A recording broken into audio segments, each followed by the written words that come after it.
This is Shinjusatsu. The early 1960s of Japanese cinema saw to it the critical success of Toho's King Kong vs. Godzilla, taking the King of the Monsters to new heights as a pop culture icon that started an enduring long-running franchise, resulting in the start of the kaiju boom. And like any popular film, it must have a ripoff to try to capitalize on its success, such as in the case of Godzilla himself. Before and after 1962, many countries participate on Godzilla's popularity. Denmark, England, and South Korea, and even several Japanese film companies too. Wanting to participate in the kaiju craze, Toho's rival, Daiei Studios, tried to bring in production for giant horde beast Nezura. Inspired by the 1963 release of Alfred Hitchcock's The Birds, the movie would have concerned ordinary rats that were mutated into giant killer beasts, employing live, docile laboratory rats before going for wild sewer rats, smashing miniature sets. Due to serious health concerns with the staff involving lice and ticks, they were forced to close on production, and the company must find new ideas. One day during an airplane flight, Daiei's president Masaichi Ogata spotted outside a cloud that resembles either an island or a turtle shell and found an answer. "Make a turtle fly," he says. And so with Noriaki Yuasa in the director's chair and writer Nissan Takahashi, Daiei gives us Gamera, the giant monster. The first outing for Godzilla's rival that, while a bit shaky, still became the start of a wild yet entertaining series in its own right.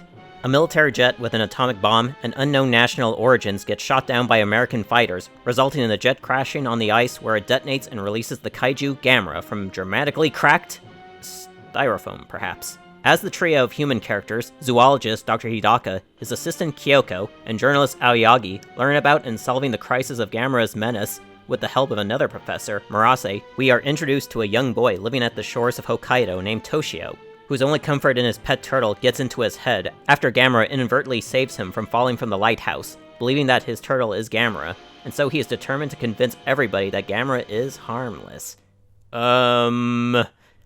With the separate parties clashing with their point of views of the kaiju, Gamera terrorizes the Japanese mainland by raiding industrial facilities to feed on petroleum to survive and persisting the military attacks with his fire breath and surprised jet propulsions.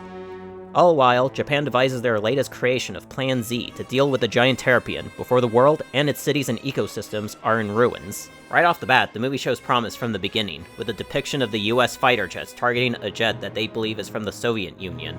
Like the first Godzilla that draws inspiration from the Hiroshima bombing, and rather puts ambiguity to what country is responsible, Gamera could have implemented these elements of the Cold War, seeing how it was a big thing at the time, but it's immediately abandoned once Gamera is released from the ice and the movie becomes average, with no substance, along with the potential of something grounded, with a lean towards social commentary concerning national relations, juxtaposed to the Plan Z rocket that, while creative in terms of planning, makes the tone shift way too obvious. And when Gamera gets released much earlier at the 5-minute mark, and then the credits roll, we at least get our money's worth, bringing in that exciting energy, devoid of common monster movie tropes from the 50s, like build-up to the monster's appearance by the end. With the main human characters, there isn't anything intriguing in terms of story. One moment we follow Hidaka's team uncovering Gamera's mystery, while also hatching plans to defeat him before Toshio hijacks the film for the need to elicit sympathy for Gamera to justify his rights to live. I tie Dr. Hidaka and Murase together in terms of roles.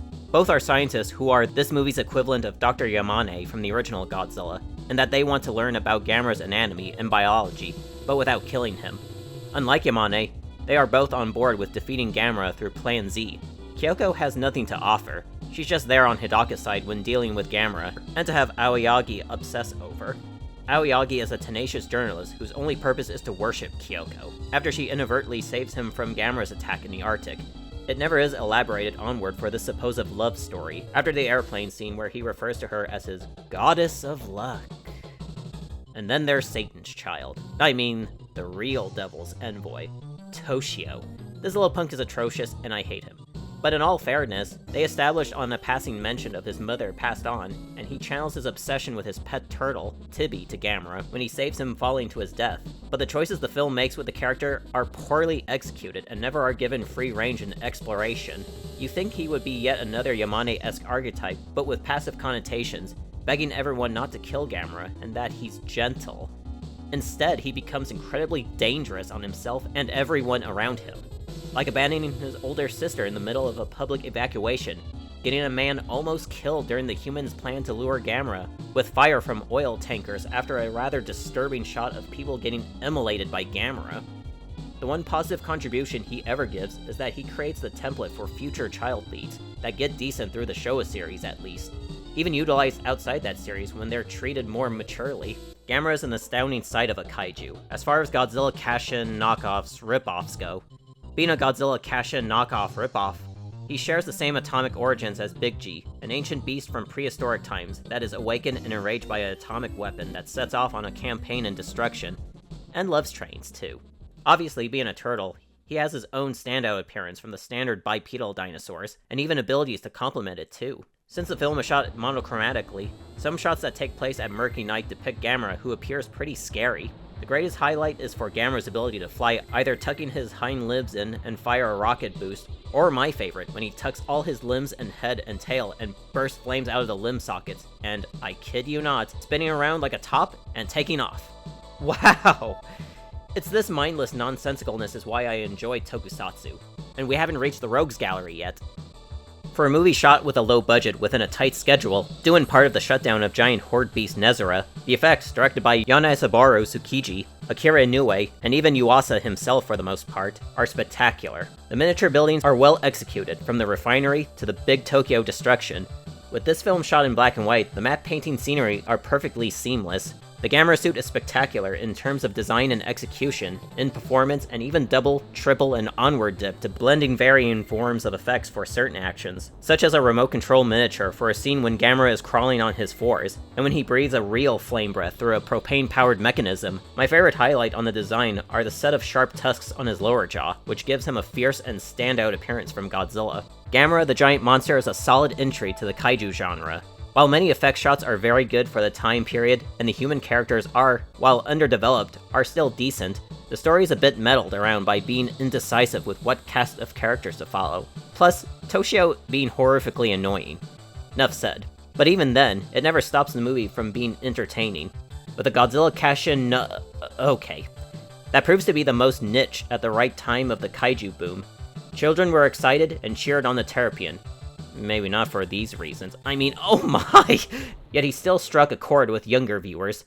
Daiei and other studios in Japan, Toho included, who already made King Kong vs. Godzilla 3 years prior to this movie, naturally took note on their targeted demographic, and the film's success would set the stage for further entries to come with varying results.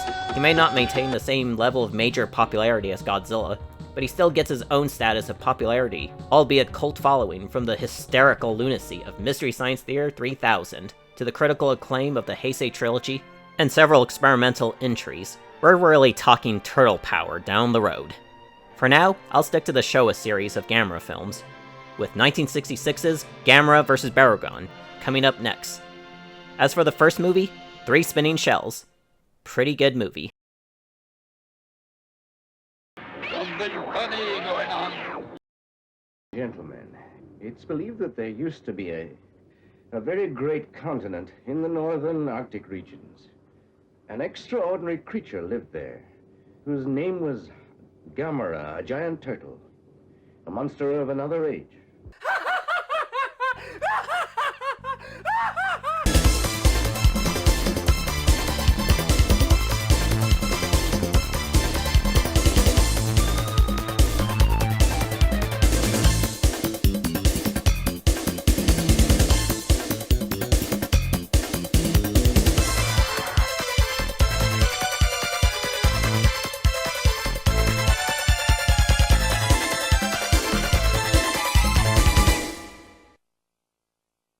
Thank you for watching this video, and if you want to see more like this, Godzilla, Gamera, Ultraman, and so on in the tokusatsu genre, as well as Godzilla-adjacent media such as dinosaurs, leave a comment below for suggestions. Please be sure to support the channel by hitting the like, subscribe, and the notification bell, and follow me on Facebook as I share content from this channel and other stuff with you all.